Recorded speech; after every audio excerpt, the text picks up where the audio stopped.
एकलव्य विद्या संकुल।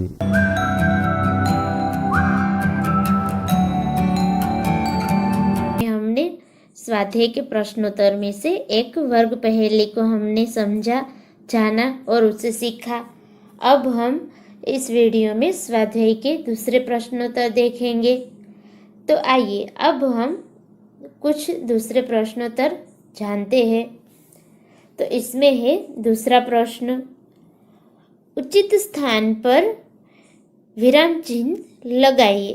तो बाल दोस्तों, यहाँ पर हम देख सकते हैं कि ये पहला है विस्मयादि चिन्ह है, फिर दूसरा विराम चिन्ह है, फिर तीसरा जो है वो अल्प विराम चिन्ह है, चौथा जो है वो प्रश्नवाचक चिन्ह है, पांचवा भी विराम चिन्ह है और चौथा जो है वो दोहरा अवतरण चिन्ह है। तो चलिए अब हम इन चिन्हों को यहाँ पे जो ये वाक्य है, इन वाक्यों में उचित स्थान पर हमें लगाने हैं। तो आइए जानते हैं कौन से वाक्य में कौन सा चिन्ह आएगा। तो पहला वाक्य है, आप क्या खाएंगे। तो बाल दोस्तों, जैसे कि हम समझ सकते हैं कि यह वाक्य कुछ पूछता है, एक प्रश्न पूछता है कि आप क्या खाएंगे, तो इसलिए इसमें प्रश्नवाचक चिन्ह आएगा। तो बाल दोस्तों, मैं जो ये आपको चिन्ह दिखा रही हूँ, ये आपको अपनी नोटबुक में लिखने हैं। कौन से वाक्य में कौन सा चिन्ह आएगा ये आपको अपनी बुक में लिखने हैं। तो बाल दोस्तों, यहाँ पे ये चिन्ह आएगा। उसके बाद है दूसरा, माँ ने पूछा, नन्ही बेटी तुम कहाँ रह गई थी।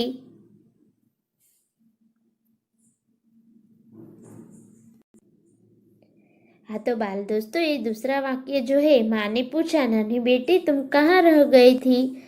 तो इसमें 3 विराम चिन्ह लगेंगे। एक जो है वो एक आएगा अल्प विराम, फिर प्रश्नवाचक चिन्ह आएगा और उसके बाद ये दोहरा अवतरण चिन्ह भी आएगा।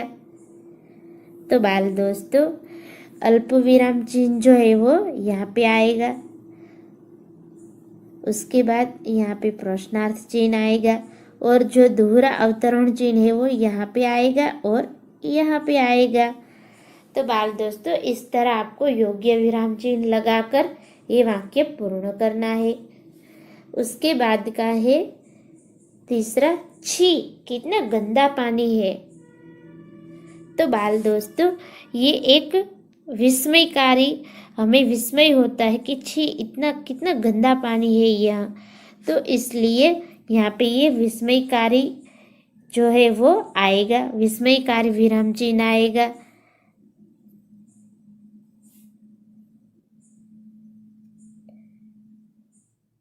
हाँ, तो बाल दोस्तों, इस तरह आपको यहाँ पे ये विस्मयकारी चिन्ह जो है वो तीसरे वाक्य में लगाना है। उसके बाद का चौथा वाक्य है, मेरी पुस्तक का नाम रामायण है। मेरी पुस्तक का नाम रामायण है। तो बाल दोस्तों, ये जो वाक्य है वो एकदम से सीधा साधा वाक्य है, तो इसमें सिर्फ ये पूर्ण विराम ही लगेगा। तो इस पूर्ण विराम को हमें यहाँ पे लगाना है। उसके बाद का जो वाक्य है वो है, वाह कितनी अच्छी किताब है। वाह कितनी अच्छी किताब है।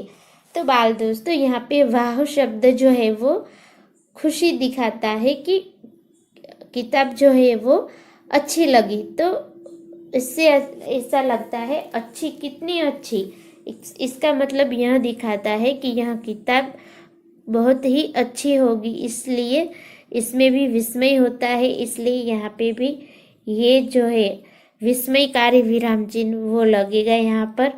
तो बाल दोस्तों, इस तरह हमने 5 वाक्यों में योग्य विराम चिन्ह लगाए। तो आप ये याद रखकर अपनी नोटबुक में लिखना। और अब हम आगे का प्रश्न देखते हैं। हाँ तो बाल दोस्तों, अब हम तीसरा प्रश्न देखते हैं।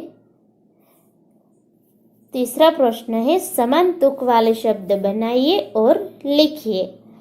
तो बाल दोस्तों, हमें यहाँ पर ये जो उदाहरण के अनुसार शब्द दिए गए हैं उसके ऊपर से हमें कुछ शब्द बनाने हैं और लिखने हैं। तो बाल दोस्तों, पहले हम उदाहरण देखते हैं और मैंने उदाहरण के अनुसार ही नए शब्द बनाए हैं। तो आप सब ध्यान से सुनना और अपनी नोटबुक में लिखना।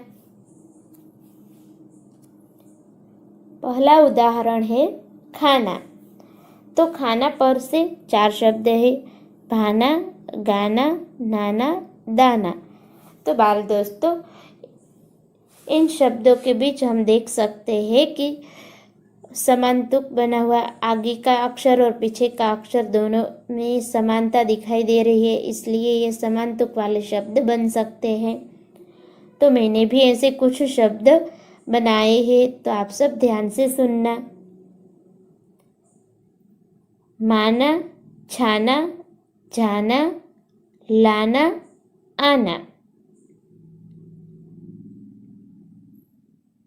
माना, छाना, जाना, लाना और आना। तो बाल दोस्तों, ये सारे शब्द मैंने खाना शब्द पर से समान तुक बने इसलिए ऐसे शब्द बनाए हैं। अब हम आगे के शब्द देखते हैं। आगे का शब्द है तन। तो तन के ऊपर से ये 4 शब्द बनाए हैं, मन, धन, वन, फन। तो बाल दोस्तों, इन शब्दों पर भी सभी अक्षरों में एक समान तुक बनता है, इसलिए इन्हें हम समान तुक वाले शब्द में रख सकते हैं। तो बाल दोस्तों, मैंने भी इसके अलावा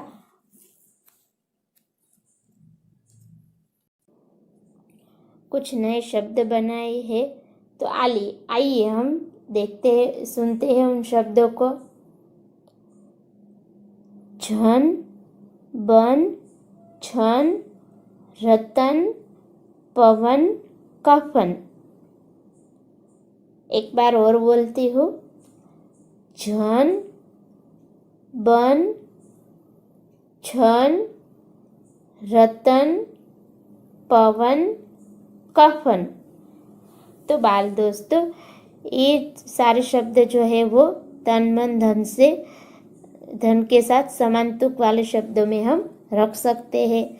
अब हम उसके बाद का शब्द देखते हैं, नानी। तो नानी जो शब्द है उस पर से हम यहाँ पे देख सकते हैं कि रानी, धानी, पानी, जानी, ये सारे शब्द बनाए गए हैं जिनमें समान तुक बन रहा है। तो बाल दोस्तों, मैंने भी ऐसे कुछ 2-3 शब्द बनाए हैं इस पर से। तो मैं बोलूँगी और आप सब ध्यान से सुनना। बानी, नौकरानी, राजधानी। बानी, नौकरानी, राजधानी। तो बाल दोस्तों, आप सबको समझने में मजा आया होगा। तो आप भी कुछ नए नए शब्द लेकर इस तरह समान तुक वाले शब्द बनाकर लिख सकते हैं। अब हम आगे का प्रश्न देखते हैं। चौथा प्रश्न है, आपके घर में या आसपास कोई ना कोई पेड़ होगा, उसके बारे में कुछ वाक्य लिखिए। आपके घर में या आसपास कोई ना कोई पेड़ होगा, उसके बारे में कुछ वाक्य लिखिए। तो बाल दोस्तों, आपके घर में या आसपास कोई पेड़ हो तो उसका आपको निरीक्षण करना है और फिर उसके बारे में कुछ वाक्य लिखने हैं। तो बाल दोस्तों, ये जो प्रश्न है इसका उत्तर आपको अपनी सोच और विचार के अनुसार लिखना है। तो ये जो प्रश्न है ये आपको होमवर्क में लिखना है। अब हम आगे का प्रश्न देखते हैं।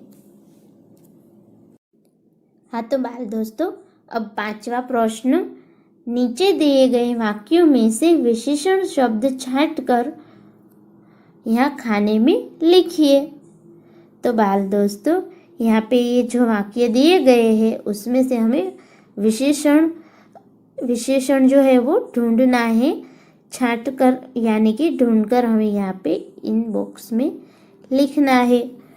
तो चलिए अब हम उदाहरण देखते हैं। पहले यहाँ पे हम देख सकते हैं ये उदाहरण है, शिल्पा भोली भाली लड़की है। तो यहाँ पे लिखा है भोली भाली। तो भोली भाली जो शब्द है वो विशेषण शब्द है।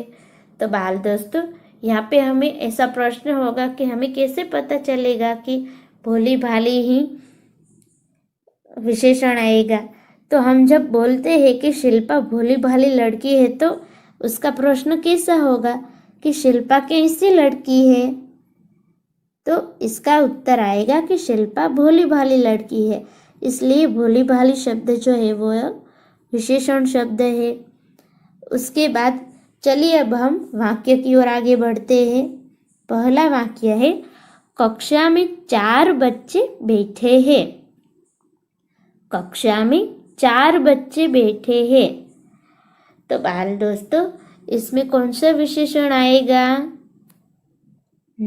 इसमें आएगा 4, क्योंकि हम ऐसे प्रश्न करेंगे कि कक्षा में कितने बच्चे बैठे हैं। तो इसका उत्तर आएगा कक्षा में 4 बच्चे बैठे हैं। इसलिए 4 जो शब्द है वो विशेषण है, इसलिए यहाँ पे हम लिखेंगे 4। उसके बाद का जो वाक्य है वो है, नीम की पत्तियां कड़वी लगती हैं। नीम की पत्तियां कड़वी लगती हैं। तो बाल दोस्तों नीम की पत्तियां कैसी लगती हैं? तो इसका उत्तर आएगा कि नीम की पत्तियां कड़वी लगती है। तो बाल दोस्तों इनमें से कौन सा विशेषण होगा?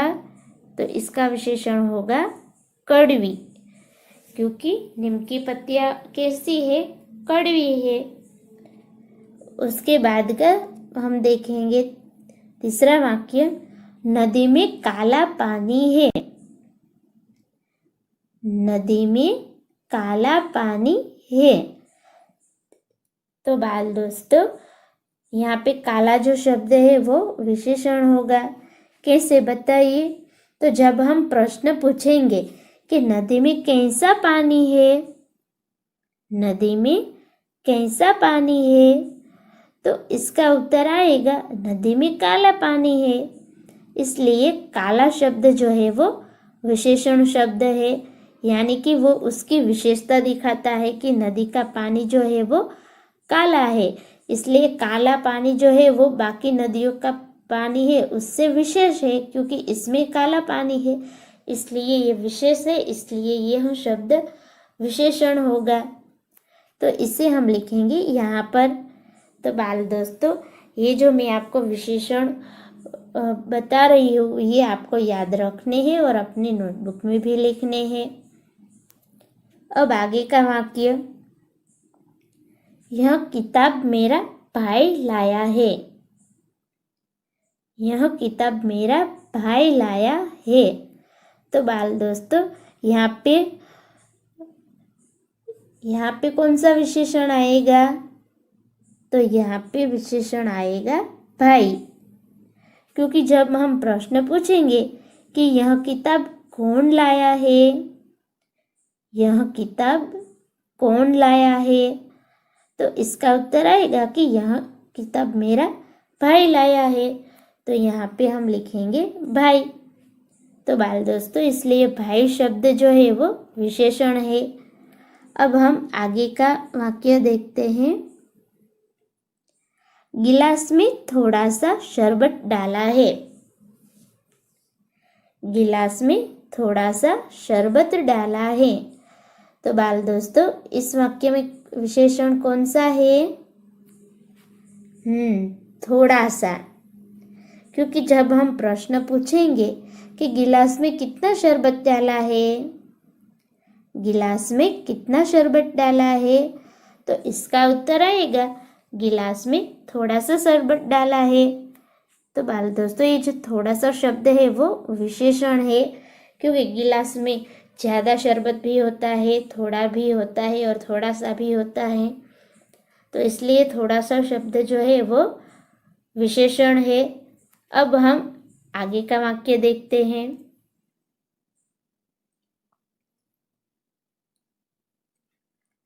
हमारी पाठशाला में बड़ा बगीचा है। हमारी पाठशाला में बड़ा बगीचा है। तो बाल दोस्तों, इसमें विशेषण कौन सा शब्द होगा? हाँ, बड़ा। क्योंकि बगीचा तो है पर कैसा है? बड़ा है, मध्यम कद का है या फिर छोटा सा है? तो इसका उत्तर आएगा कि बड़ा बगीचा है। हमारी पाठशाला में कैसा बगीचा है? हमारी पाठशाला में बड़ा बगीचा है। तो इसलिए बड़ा शब्द जो है वो विशेषण है, तो इसे हम यहाँ पे लिखेंगे। अब हम आगे का वाक्य देखते हैं। बाजार में पक्के केले मिलते हैं। बाजार में पक्के केले मिलते हैं। तो बाल दोस्तों, इस वाक्य में विशेषण कौन सा है? बहुत अच्छे, इस वाक्य में विशेषण है पक्के। क्योंकि बाजार में केले तो मिल रहे हैं लेकिन वो पक्के हैं, कच्चे हैं, या फिर थोड़े से पक्के और थोड़े से कच्चे वैसे हैं। तो कैसे हैं? बाजार में कैसे केले मिलते हैं? बाजार में पक्के केले मिलते हैं।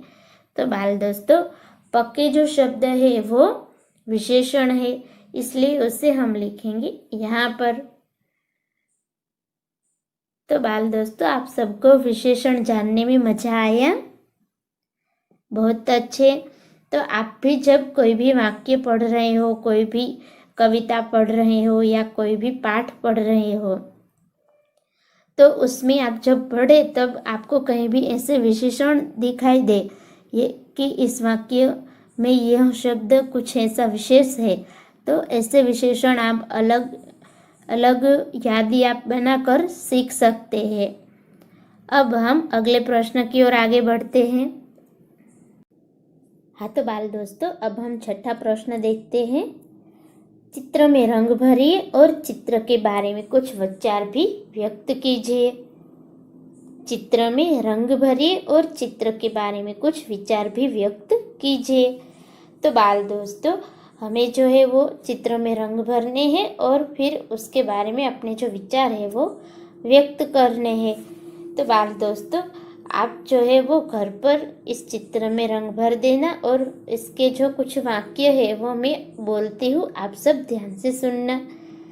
तो बाल दोस्तों, यह जो चित्र है वो एक खेती का चित्र है, खेतीबाड़ी का, जिसमें एक खेत दिखाई दे रहा है। खेत में एक घर है, यहाँ पे हम देख सकते हैं कि ये घर है। फिर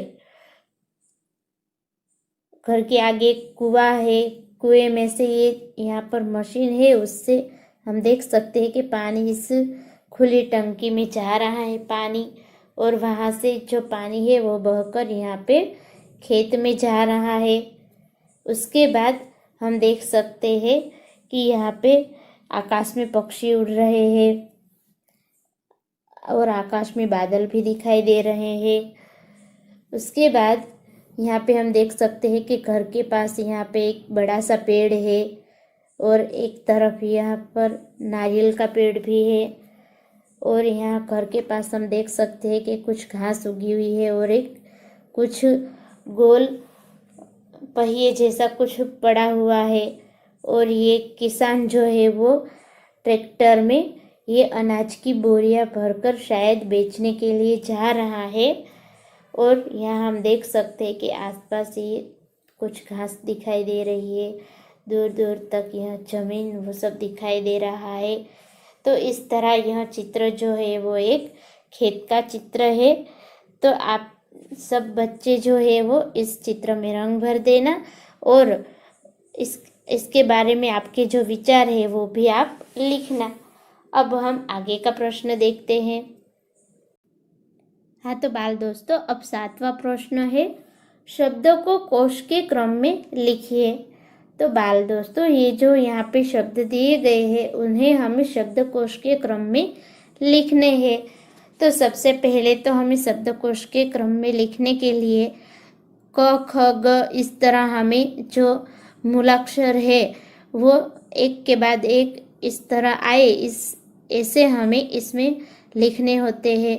उसके बाद जो एक ही वर्ण से शुरू होता है शब्द, एक ही वर्ण से शुरू होने वाले 3-4 शब्द होते हैं, तो उन्हें हमें 12 के क्रम में लिखना पड़ता है। तो चलिए अब हम इन शब्दों को उसके शब्दकोश के क्रम में लिखते हैं। तो सबसे पहले आएगा कांटा, क्योंकि जो मूलाक्षर के वर्ण होते हैं उनमें सबसे पहले क आता है। उसके बाद आएगा चिड़िया। तो बाल दोस्तों, क के बाद ख आता है, फिर ग, फिर घ, फिर च आता है, लेकिन यहाँ पर ख ग घ से शुरू होने वाले कोई शब्द ही नहीं है, इसलिए दूसरे नंबर पर आएगा चिड़िया। उसके बाद आएगा नदी। उसके बाद आएगा